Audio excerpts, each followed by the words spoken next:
What's up, friends? Welcome into another episode of Trust the Tape. My name is Jeff. Cavanaugh. I'm joined by former Cowboy scout, NFL personnel man, the man who drafted for the Eagles in 1998 and had the greatest draft of all time, Bryan Broaddus, who should get to draft for somebody like 15 more times, because if you're the best of all time, you only got to do it once. You should probably get another shot at it with somebody. Hey, Bri. Hey, Bri. I had my 15 minutes of fame, Jeff. Thank you very much. Well, that was all I needed to do. I couldn't imagine. It's like Jerry Jones. So, like Jerry Jones, I'm not taking a shot yet in this episode. Like he's living the dream, right? Like he did came from a little bit of money and then got people to loan him money so that he could have other stuff. And he turned that stuff into being able to get other people to give him money so he could get some more stuff. And then eventually he owns a football team and runs it the way I would. Where it's like, wait, I'm going to run it because that sounds fun. You got to run a freaking draft and crushed it. God, that would be amazing.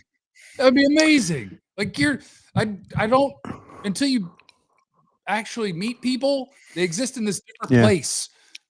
Like an actual NFL decision maker, and that's my friend. That's crazy.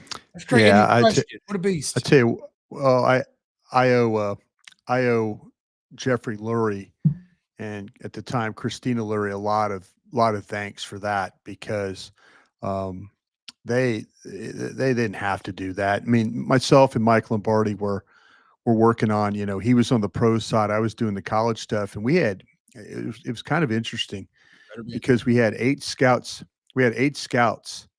4 of them quit. Yeah, you were the scout and the GM. They didn't want, they just quit. They were like 4 guys that absolutely did not want to work with me. Good for them. And and they were very loyal to the guy who lost his job. Yeah. And if you know, well, actually, it was myself, Dan Shanka, who runs Our Lads, Jake Hollum, longtime scout who passed away a few years ago, great gentleman, and then Mark Ross. If you watch the NFL Network and you see Mark Ross, he's on the NFL Network as like an analyst guy. He was with the Giants and Buffalo. So it was his very first year. So I had myself, Mark in his very first year, and then Dan and Jake, and that was it. We put together a board. I mean, we had some knockdown, drag out like fights in that room. Fun. And it was fun. It was a lot of fun. We put it together, and that was the Randy Moss draft too. Yep. And I remember Jeff Lurie walking in and going, Bryan, I don't feel comfortable with Randy Moss on our board. I go, Mr. Lurie, he's one of the best players on our board. Well, and he goes, I just don't feel comfortable. Don't feel comfortable. And I said, okay. He says, listen, I'll take the heat for this one. If he turns out to be a great player, I'll take the heat on this one. And every time I've ever seen him, Mr. Lurie is reminding me about Randy Moss. Enjoy that heat, brother. It's yours. He goes, you're right about Randy Moss. But it was fascinating. It was a fascinating exercise to build the board. And it was even more fun to sit in the big chair and just like talk about it and like, God, I can't believe they took that guy. God, I mean, whoa, what a great pick. You're just kind of like commenting, and everybody in there's holding their breath, and I'm just saying stuff. I'm talking to Mrs. Lurie about crepes and, omelets and all kinds of stuff during the draft. We had a lot of fun doing it. We really did, man. We got to tell these people in the chat, like, look, here's the thing. Chat. I see you with all of your draft stuff. If you don't think that we're going to start earlier than usual, we are. Okay. Yeah. But today is not a draft show. No, today's not a draft show. Okay. I was telling Chad, I was telling Jeff in our little pre-show discussion that I reached out to Dane Brugler. And I said, man, I need your top 100. Let's go. He goes, I'll do you one better. I go, I got top 5 by each position. I said, well, bring it. Let's go. So, we're kind of, I know Vaj Lombardi and myself, we're kind of talking about it yesterday too. So, we're revving up the car right now as we speak. Yep, it's happening. Some person 426 is in the super chat. Man, every run this week was a wasted down. There was one point in the second half where I watched the game with Jesse Holley and Vaj Lombardi and Ali Jawad, and we were sitting there, and There was one point in the second half where I said, man, that might be the last run play they need to call. And we can start there on whichever team you want that when they ran the ball, what the tape says about what went terribly wrong for one team and what went terribly right for the other team. So you can pick which team you want to do first. I got notes on both of them sitting here. Tell me about what you saw about your own offense running the football. I think we have two different routes to go with that. One is, and people don't like this, you want to hear about your team, and I know. Some of it is credit to the other team. Very true. Boy, I always think it's going to be Derek Brown, and Derek Brown definitely helped them. Bobby Brown was a problem for your offense to block. Number 97 was a problem for your offense to block. Whether it was the law firm of Brown, Robinson, and Brown that ate you up in that football. I told people leading up to this game, they play 320 pounders. If you want to run through here and you think you're banging with us, just know we are bringing 660 to the party with 3 players. And I think he was a problem. I think every offensive lineman kind of had their turn of getting the business. You lost man for man. If I had to pick a guy that jumped out the most, I think Tyler Guyton really struggled to cut guys off when he's supposed to, and that costs you because there's 2 different plays where what you're asking Tyler Guyton to do is the guy in front of him, I want you to get across him and stop him from being a part of this play, and we're bringing another guy back towards you to collect the guy that's outside of him and do the same thing. And they had to help him multiple times because he wasn't able to cut off his guy. And I think both times it was Bobby Brown, number 97, which meant that one time Ferguson had to just drop down and cut him. Now you got a free runner. One time Lipke had to help pick him up. Now you got a free runner.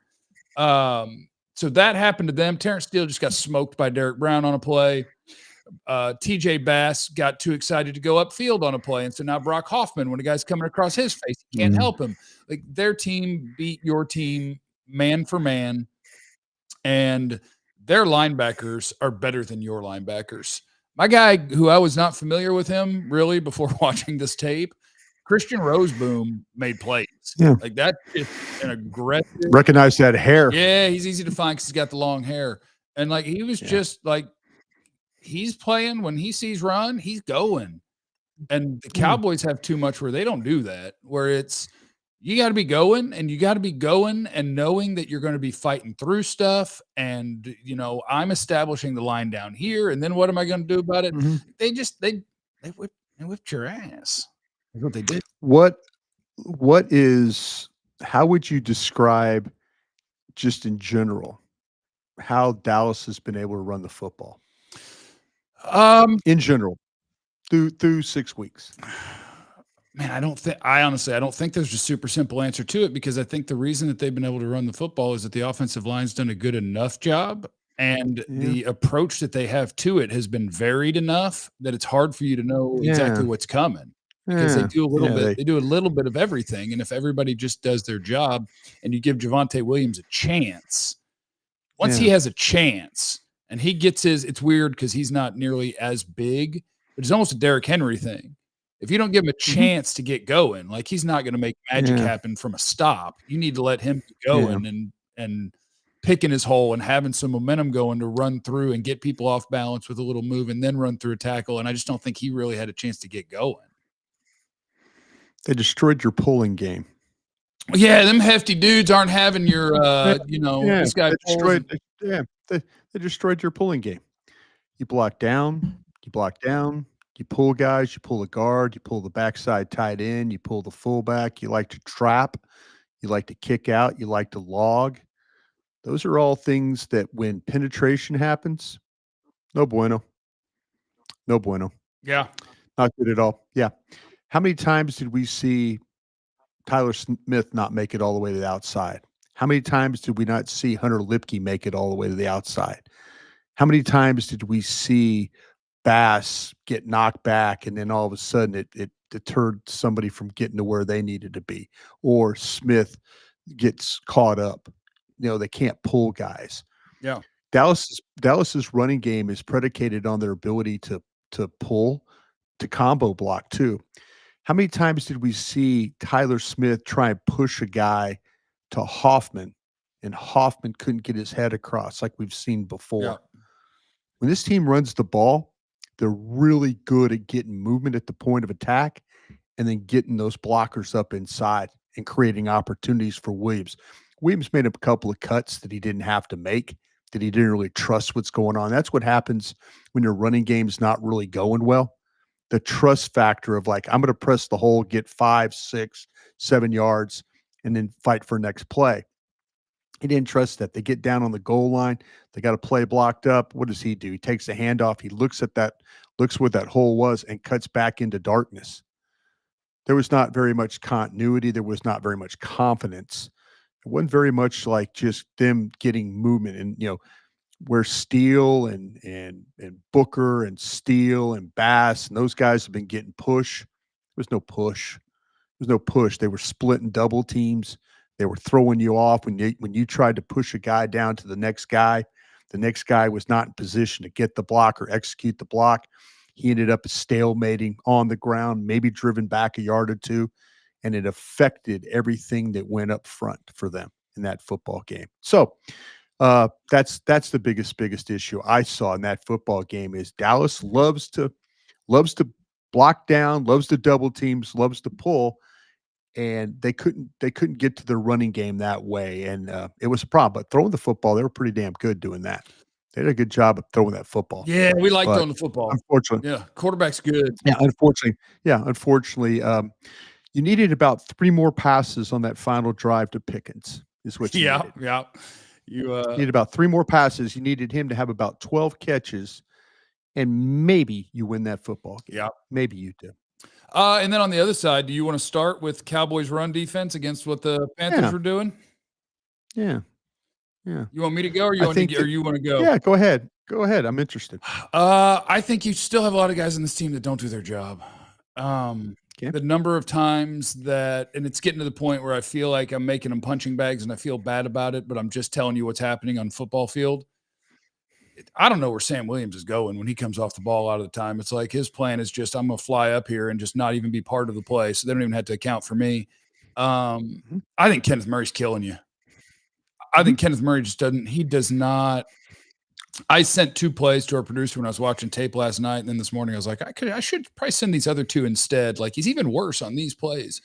Like if you don't have what you would call a cap, the clean air production and coming off the bus, Kenneth Murray looks great. Sure. You start putting the intricacies of football in front of him, and it's just like, why aren't you in the frame anymore? Why'd you go? The ball's going over here. Where are you going? Why do you play so hesitantly and let yourself get collected by double teams when the rookie next to you fires up and is fighting his ass off? Like it's just so there's individuals, and I think for the maybe not the first Sunday, but not usual here. I mean, Kenny Clark and Osa kind of got their asses kicked. That's tough. Sure did. Marshawn Nealon's getting blocked 7 yards downfield by a tight end. And I tell you, this is another one where you go credit to the other team. Their line blocked well. Yeah. Their tight end is a dog blocking. Tommy Trimble's kicking the ass of your edge guys. If we put Jake Ferguson on an edge guy, we die. Their tight end wants to block your defensive ends. Yeah. So I think Rico's a good runner. I think you got your butt kicked. And I think you have too many guys that don't do their job. And I want to see, and I'm not saying that he's been great. I think that he's steady-ish and not going to be an impressive player for you. I want to play. I have to go look at snap counts. Clowney, for the most part, does his job. Like I would cut him first. What's that? I would cut him first. Really? See, I think he's the only edge guy who at least has a feel for, I'll at least get extended on a guy and be where I am. I think he's my 53rd player right now. Damn. Okay, then they're all bad. Oh no, he's the one that I kind of trust out of that group. No, it's good eye on your part. I mean, hey, there's they mashed your 3 technique in this game. They single block Clark. They felt like they could get away with single blocking him, which they were able to do, and they mashed your 3 technique. Whoever it was, whether it was Solomon Thomas. Whoever was playing the 3, they just went ahead and single blocked your ones, whether it was JT, Clark. They just, I've never seen Kenny Clark on the ground as much as he was in this game. Yeah. That was a problem. But they mashed your 3 technique is what they did.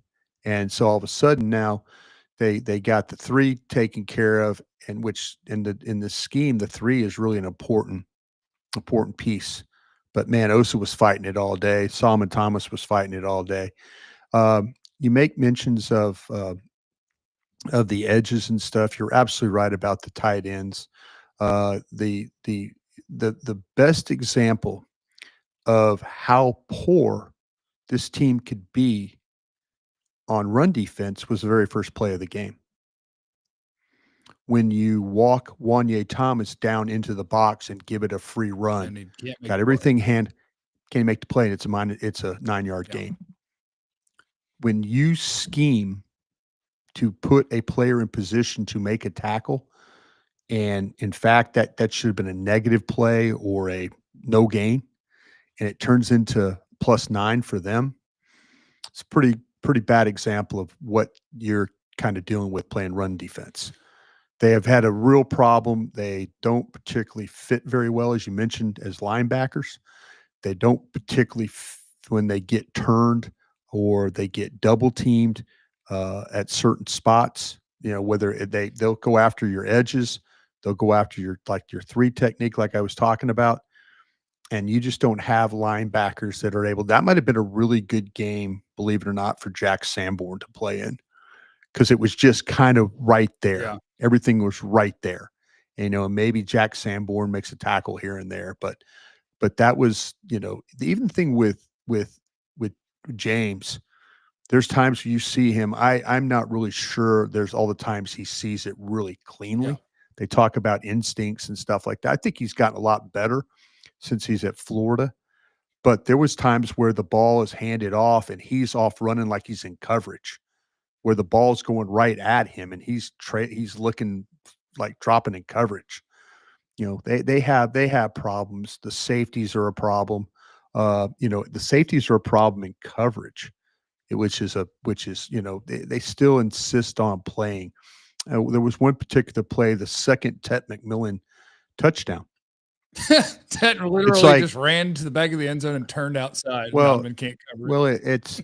But what unfortunate about the whole thing, if you watch the sequence of the play, McMillan motions, and then they've got a tight end on the other side where Diggs has got that side, and then so they motion McMillan, and then all of a sudden it's like Diggs tells Wilson to stay. Right. I've got him over here, and then he's coming back. Now he's back to you. But that's putting the wide receiver or putting the tight end on the corner and putting the safety, who really doesn't cover all particularly well, on a wide receiver. Right.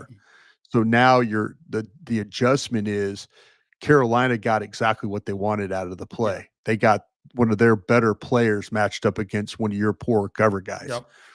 So, that's communication. That's Diggs telling Wilson, no, stay, cover. And then Wilson is incapable of carrying a route like that. We've seen it a couple of different times down there. There was times I think it was the Giants game or the Green Bay game where they were driving and they took Wilson off the field when they got down the red zone. They put Thomas down there. I think it was Green Bay. Put Thomas in the game down in the red zone. And then they put Wilson back in and they've given him up a touchdown. So it's tough. I mean, they're insistent to do things that don't fit. I asked you this question last week, is what are the offensive coaches doing that the defensive coaches aren't? When it comes to knowing personnel, how are they able to get the best out of their players where the defensive coaches don't seem? Now, I'm not going to sit there and blame it all on the coaches, because I think some of the players just flat can't play. Yeah, I think they're they not just good. can't. They're not good enough. They're not good enough to do what they're asking them to do. So you got run on, and that was a lot of it was because their offensive line did a super job with handling, where Dallas has had a history of running the football, not to that level of a 180-yard rusher, but you've seen pulls and combo blocks and double teams, and you've seen all these tight end blocks. You've seen these things all work, But man, they gave you a big dose of that the other day on their You end. get your butt kicked. Andrew's in the super chat. Yeah. He said, I'm trading Pickens before the deadline. Jerry will trade a fourth for another bum to sway idiot fans, and it'll work. Can we get a second for Pickens? I saw you on the internet trying to trade George Pickens, and I was like, what are we doing, Bryan? It was a question that was asked to me in the post-game show. Okay. And and what if you have George Pickens, and listen, this is just answering questions. I'm just giving you my thought. Is it crazy thought? Would I do it?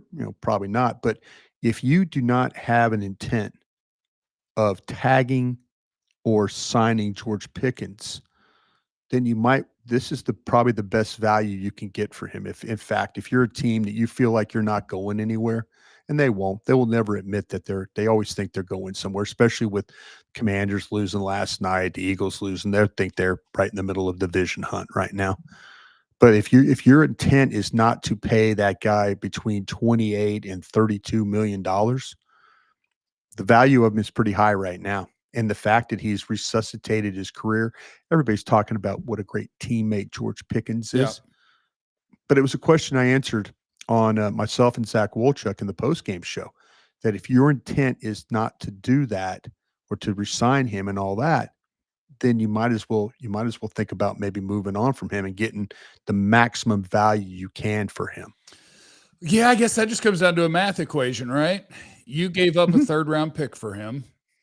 Yep. If you play it out, you don't tag him. You've gotten great value for him so far. Yeah, and if you let him, great value for him. If you let him walk, you're probably the result will be a third-round comp pick, because I'm assuming he'll make more than $22 million, which may be the threshold. Oh, he's valued right now at about 28.7, I think, is what his value is. So you would have traded a third-round pick for the games you get out of him, and you would get back an end of the third-round pick, but it would be a year later for you. So yeah, if you could get a third-round pick back for him, which is what you traded for him, if you could get that today, and you don't think you're going anywhere, I mean, I guess it's just doing that. Well, no, it's just a thought. I mean, George Pickens has done. I mean, I know I brought up the question. I know, again, here on DallasCowboys.com, I asked my guys there, Vaj and Ambar and Derek, I go, are we about to see the best 3 games and this is before CeeDee Lamb went out. This was after the Giants game where things were starting to kind of roll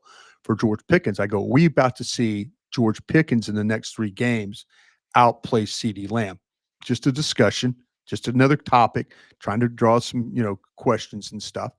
And, and then CD gets hurt. I think that you have to be super pleased with what George Pickens gave you those 3 games. I'd love to have seen CeeDee Lamb play in those games. I'd love to have seen him but George Pickens gave you everything. Now, his value, you listen to people talk, everybody in the locker room, great guy. Team, after the game, they lose a tough one. George Pickens doesn't run off and hide or anything like that. He says, hey, we just got to get better. We got to play better. We got to do, he stands there, and even though he had a great game, they, like I said, they should have gotten the ball 3 more times and they might win that game.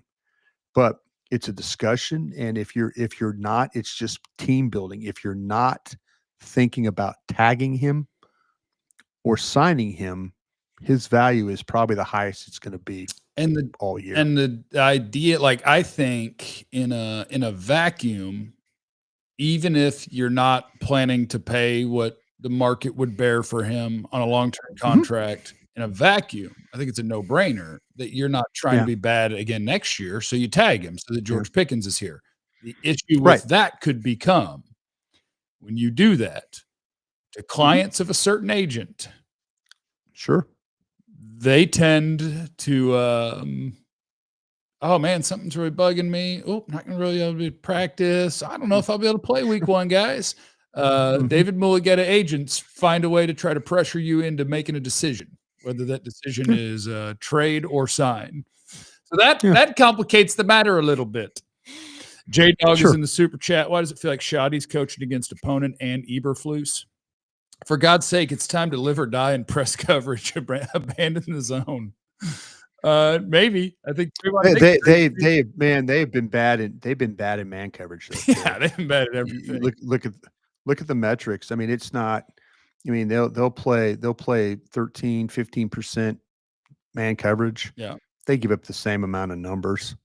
Give the same numbers. It's not good. They and I don't think it's health. I think it really. I mean, we could talk about what we think about Diggs and all that. There's some whispers going around that they've been practicing a lot more man coverage. They just haven't done it. They don't do it in the games, but they practice it. I mean, got to run that down. I do think, why not? If you're doing Mhm. more of, if you're bad at everything, but you've been doing way more of something, try the other thing. Mhm. I know. If nothing else, you could get Trayvon Diggs to be quiet. Yeah. I- Well, the thing about it is, though, when you say stuff like that, you go play man coverage. Don't fall down. allow the opponent. Don't allow the opponent to be 6 of 7 for Yeah. 105 yards and a touchdown. I did Don't enjoy do that that. Bobby Belt tweeted out the numbers on Diggs. I think it was his career. And he's like, yeah, he gets torched in man. It's like, well, I know. and I don't think nobody wants to hear this. And I don't think you're going to magically start getting interceptions when you run man, because those weren't just the corner getting interceptions. Those are the corner knowing the quarterback had to throw it in 2.2 seconds. And that's just not true anymore. So you can't really guess on routes. You don't know what people are going to do. I will say this, though. The thing that bothered me about Matt Eberflus in that game, and you never really could get into you never could, because they were running the ball so well, they really didn't have to throw it. But man, that guy, when he felt pressure, when you made him have to feel pressure, he's not as good, and they never could get to that point. No, because we They don't have never any could. pressure players.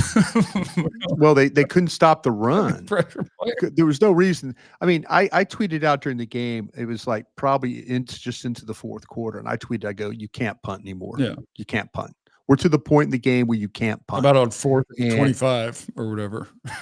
I'm thinking about going, man. It ain't gonna matter. I'd like to have seen Dallas. They got to stop to get the ball where they had it at their own 46.